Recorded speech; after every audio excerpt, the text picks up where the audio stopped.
नमस्कार दोस्तों।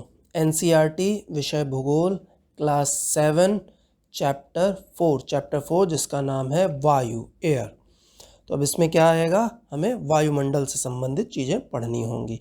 तो वायुमंडल क्या होता है या वायु क्या होती है? हमारे पृथ्वी चारों ओर से वायु की घनी चादर से घिरी हुई है, जिसे वायुमंडल कहते हैं, एटमॉस्फेयर कहते हैं। पृथ्वी पर सभी जीव जीवित रहने के लिए वायुमंडल पर निर्भर हैं। तो वायुमंडल हमें सांस लेने के लिए वायु प्रदान करता है, सूर्य की किरणों के हानिकारक प्रभाव से हमारी रक्षा करता है, और क्या करता है कि यदि ये मान लो सुरक्षा की चादर ना हो तो हम दिन में क्या होंगे, सूर्य की गर्मी से इतने झुलस जाएंगे कि कुछ बचेंगे ही नहीं, और रात के समय ठंड से जम भी सकते हैं। तो यह जो वायु राशि है, इसने पृथ्वी के तापमान को रहने योग्य बनाया है, जिसके कारण हम रह सकते हैं। तो वायुमंडल का संगठन मतलब किस तरीके से कंपोजिशन है एटमॉस्फेयर का, तो उसमें मुख्य तरीके से दो गैसें महत्वपूर्ण हैं, नाइट्रोजन और ऑक्सीजन। तो नाइट्रोजन लगभग 78% और ऑक्सीजन लगभग 21% है, जिससे कि वायुमंडल का बड़ा भाग माना जाता है। लेकिन इसके बावजूद भी carbon dioxide, helium, ozone, argon और हाइड्रोजन भी हैं, लेकिन कम मात्रा में है। तो ये तुम लोगों को सामने दिख रहा होगा। तो इन गैसों के अलावा धूल के छोटे छोटे कण भी हवा में मौजूद रहते हैं। नाइट्रोजन वायु में सर्वाधिक पाई जाने वाली गैस है, ये क्वेश्चन बहुत बार पूछा गया है। तो जब हम सांस लेते हैं तब फेफड़ों में कुछ नाइट्रोजन भी ले जाते हैं और फिर उसे बाहर निकाल देते हैं। परंतु पौधों की समस्या क्या है? पौधों को अपने जीवन के लिए नाइट्रोजन की आवश्यकता होती है, तो वह सीधे नाइट्रोजन नहीं ले पाते हैं। तो मृदा तथा कुछ पौधों की जड़ों में रहने वाले जीवाणु वायु से नाइट्रोजन लेकर इसका स्वरूप बदल देते हैं, जिससे पौधे इसका प्रयोग कर सकें। ऑक्सीजन वायु में प्रचुरता से मिलने वाली दूसरी गैस है, सामने दिख रहा है तुम लोगों को। मनुष्य तथा पशु सांस लेने में वायु से ऑक्सीजन प्राप्त करते हैं, और हरे पादप प्रकाश संश्लेषण मतलब फोटोसिंथेसिस द्वारा ऑक्सीजन उत्पन्न करते हैं। इस प्रकार वायु में ऑक्सीजन की मात्रा समान बनी रहती है, और यदि हम वृक्ष काटते हैं तो इसका संतुलन बिगड़ जाता है। इसीलिए कहा जाता है वृक्षों को नहीं काटना चाहिए, ज़्यादा से ज़्यादा वृक्षारोपण करने चाहिए। कार्बन डाइऑक्साइड अन्य महत्वपूर्ण गैस है। हरे पादप अपने भोजन के रूप में कार्बन डाइऑक्साइड का प्रयोग करते हैं और ऑक्सीजन वापस देते हैं। मनुष्य और पशु कार्बन डाइऑक्साइड बाहर निकालते हैं। तो मनुष्यों तथा पशुओं द्वारा बाहर छोड़ी जाने वाली कार्बन डाइऑक्साइड की मात्रा पादपों द्वारा प्रयोग की जाने वाली गैस के बराबर होती है, जिससे यह संतुलन बना रहता है। परंतु यह संतुलन कोयला तथा खनिज तेल आदि ईंधनों के जलाने से गड़बड़ा जाता है।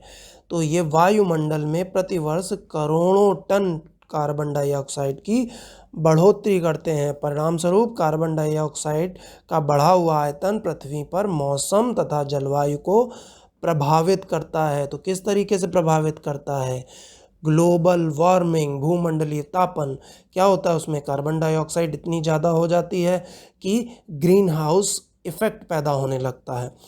तो लगातार अगर हम लोग ईंधन जलाएंगे तो क्या होगा, लगातार जो ठंडे प्रदेश हैं, ठंडे क्षेत्र हैं, वहाँ से बर्फ़ पिघलना शुरू हो जाएगी, समुद्र का जल स्तर बढ़ता चला जाएगा, और ग्रीन हाउस इफ़ेक्ट तो है ही। और ग्रीन हाउस इफ़ेक्ट से क्या होगा, धरती का तापमान जो है धीरे धीरे बढ़ता चला जाएगा, और धीरे धीरे बढ़ने के कारण क्या होगा, लोगों को समस्या होना पैदा हो जाएगी। अरे भाई, सीधी सी बात है, अगर कहीं पर पानी बढ़ जाए या कहीं पर जीव जंतु की जीवन में समस्या आने लग जाए, तो ये सारा क्या है, कहीं ना कहीं पृथ्वी पर प्रभाव पड़ेगा, और उसका प्रभाव सीधा सीधा हम पर पड़ेगा। वायुमंडल की संरचना, अब कंपोजिशन ऑफ एटमॉस्फेयर क्या है? तो हमारा वायुमंडल 5 परतों में विभाजित है, मुख्यतः 5 परतों में विभाजित है, जो पृथ्वी की सतह से आरंभ होता है। मतलब क्षोभ मंडल, समताप मंडल, मध्य मंडल, वायुमंडल और बहिर्मंडल। तो अब ये कौन कौन से हैं, इस पर हम लोग चर्चा करेंगे। तो पहला है क्षोभ मंडल, जिसे बोला जाता है ट्रोपोस्फेयर। तो ये क्या है? ये परत वायुमंडल की सबसे महत्वपूर्ण परत है और सबसे निचली परत है। तो ये कई बार क्वेश्चन पूछा गया है, इनसे हर बार क्वेश्चन आ ही जाते हैं वायुमंडल में कोई ना कोई। तो इसकी औसत ऊंचाई क्या है? 13 किलोमीटर। और हम इसी मंडल में मौजूद वायु में सांस लेते हैं। मौसम की लगभग सभी घटनाएं जैसे वर्षा, कोहरा, ओलावृष्टि इसी परत के अंदर होती हैं। और इसके ऊपर वाली परत कौन सी है? समताप मंडल। समताप मंडल मतलब स्ट्रेटोस्फेयर। क्षोभ मंडल के ऊपर का भाग समताप मंडल कहलाता है। ये लगभग 50 किलोमीटर की ऊंचाई तक फैला है। यह परत बादलों और मौसम संबंधी घटनाओं से लगभग मुक्त होती है। इसके फलस्वरूप यहाँ की परिस्थितियाँ आदर्श हवाई जहाज मतलब जहाज उड़ाने के लिए आदर्श होती हैं। तो ये भी क्वेश्चन पूछा गया है। समताप मंडल की एक महत्वपूर्ण विशेषता यह है कि इसमें ओजोन गैस की परत होती है। तो ओजोन गैस की परत, यह परत सूर्य से आने वाली हानिकारक गैसों से हमारी रक्षा करती है। तो ये अल्ट्रावायलेट जो रेजेस आते हैं उससे हमारी रक्षा करती है। तो ये बहुत महत्वपूर्ण परत है। ये क्वेश्चन कई बार पूछा गया। मध्यमंडल मेसोस्फेयर, यह वायुमंडल की तीसरी परत है। यह समताप मंडल के ठीक ऊपर होती है।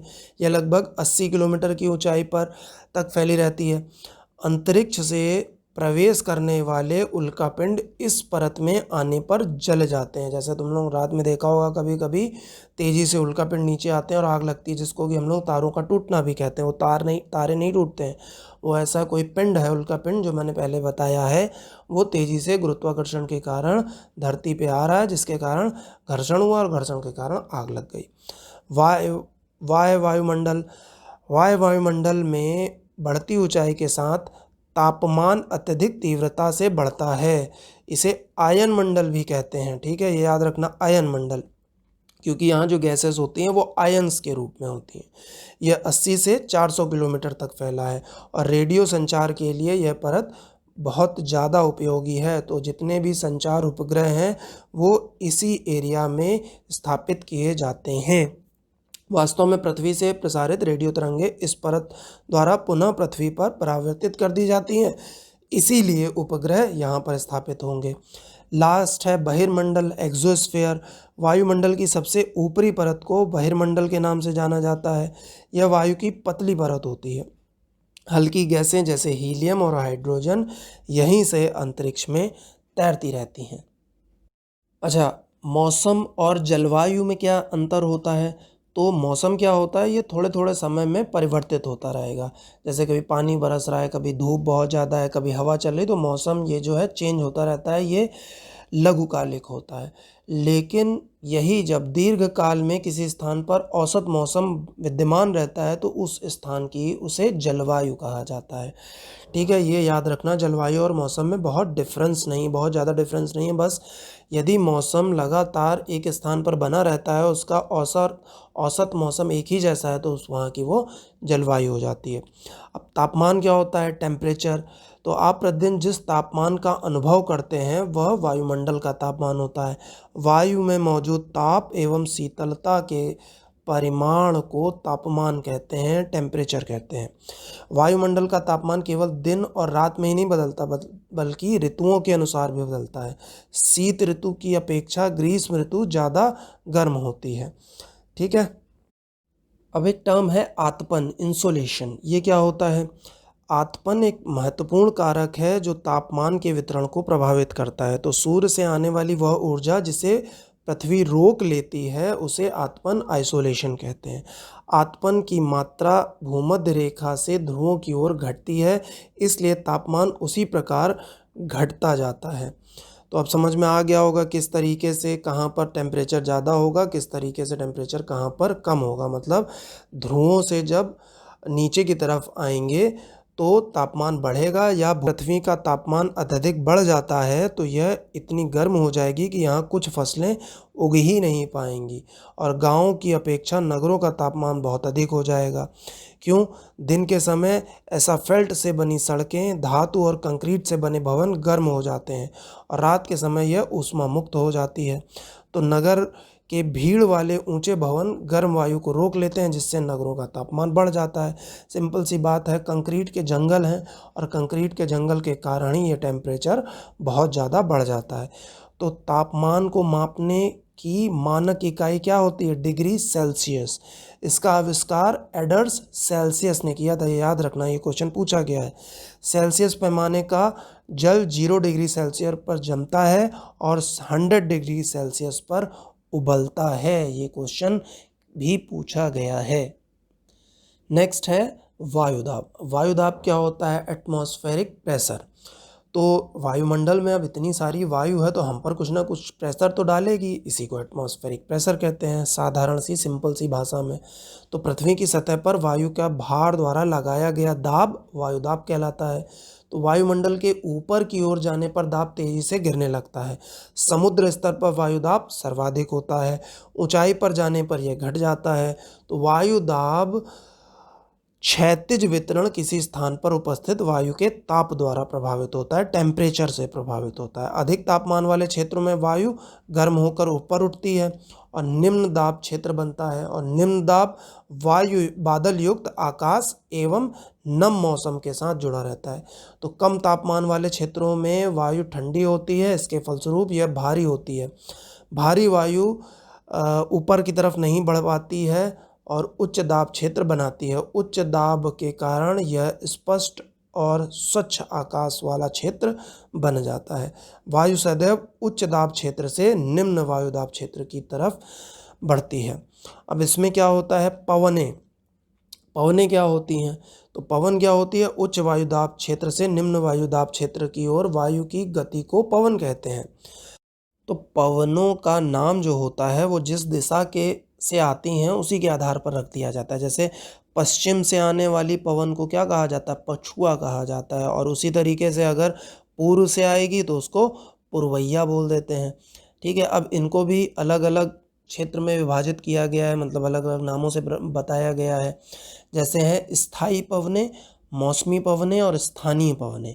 स्थायी पवन क्या होती है? व्यापारिक पश्चिमी एवं पूर्वी पवनें स्थायी पवनें हैं। वे वर्ष भर लगातार निश्चित दिशा में चलती रहती हैं, मतलब एक ही दिशा में चलेंगी। तो पुरवैया या पछुआ जो होती हैं उसको स्थायी पवनें कहते हैं। मौसमी पवनें क्या होती हैं? ये पवनें विभिन्न ऋतुओं में अपनी दिशा बदलती रहती हैं। उदाहरण के लिए भारत में मानसूनी पवनें, मतलब कि जैसे मानसून आता है हम लोगों के यहाँ बंगाल की खाड़ी या अरब सागर से आता है तो वो चेंज होती रहेंगी, जिसको कि हम लोग मौसमी पवन बोलेंगे। स्थानीय पवनें क्या होती हैं? ये पवनें किसी छोटे से क्षेत्र में वर्ष या दिन के किसी विशेष समय पर चलती हैं। जैसे स्थल समीर या समुद्री समीर। तो स्थल समीर या समुद्री समीर क्या है?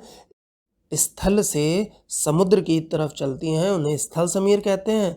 और समुद्र से जो स्थल की तरफ चलेंगी उसे समुद्री समीर कहेंगे। अब नॉर्थ इंडिया में, मतलब उत्तरी भारत में गर्म एवं शुष्क स्थानीय पवन भी चलती है, जिसे हम लोग क्या कहते हैं? गर्मियों में जो चलती है उसे लू कहते हैं। तो ये जो तुम लोगों को डायग्राम दिख रहा है ये वायुदाब पेटियां हैं, अलग अलग क्षेत्रों में बहने के कारण। ये उपोष्ण उच्च वायुदाब, भूमध्य रेखीय निम्न वायुदाब, उसके बाद अधोध्रुवीय निम्न वायुदाब और 90 डिग्री उच्च दाब। और इसके बारे में डिटेल से हम लोग बाद में पढ़ेंगे, क्योंकि मैं बार बार बोल रहा हूँ क्या कि हम लोग केवल अभी एनसीईआरटी पे फोकस कर रहे हैं, अभी हम लोग उस पर डिटेल पे नहीं जा रहे हैं। नेक्स्ट है हम लोगों का आर्द्रता, ह्यूमिडिटी। तो जब जल पृथ्वी और विभिन्न जलाशयों से वाष्पित होता है, इवेपोरेट होता है, तो वह जलवाष्प बन जाता है। वायु में किसी भी समय जलवाष्प की मात्रा को आर्द्रता कहते हैं, ह्यूमिडिटी कहते हैं। जब वायु में जलवाष्प की मात्रा अत्यधिक होती है तो उसे हम आर्द्र दिन कहते हैं। ह्यूमिड, बहुत ज़्यादा पसीना निकल रहा है। जैसे वायु गर्म होती जाती है उसकी जलवाष्प धारण करने की क्षमता बढ़ती जाती है, इस प्रकार यह और अधिक आर्द्र हो जाती है। आर्द्र दिन में कपड़े सूखने में काफ़ी समय लगता है और हमारे शरीर में पसीना आसानी से नहीं सूखता। जब जलवाष्प ऊपर उठता है तो ये ठंडा होना शुरू हो जाता है। जलवाष्प संघनित होकर, कंडेंस होकर जल के बूंद बनाता है और बादल इन्हीं जल बूंदों का ही एक समूह होता है। जब जल की ये बूंदें इतनी भारी हो जाती हैं कि वायु में तैर ना सकें, तब ये वर्षण के रूप में नीचे आ जाती हैं, मतलब पानी बरसने लगता है। तो पृथ्वी पर जल के रूप में गिरने वाला वर्षण वर्षा कहलाता है। ज़्यादातर भौम जल वर्षा जल से ही प्राप्त होता है। पौधे जल संरक्षण में मदद करते हैं। जब पहाड़ी पासों में से पेड़ काटे जाते हैं तो वर्षा जल अनावृत पहाड़ों से नीचे बहता है और निचले इलाकों में बाढ़ का कारण बनता है। तो क्रियाविधि के आधार पर वर्षा के 3 प्रकार हैं: संवहनीय वर्षा, चित्र देख रहे हो, पर्वतीय वर्षा और चक्रवाती वर्षा।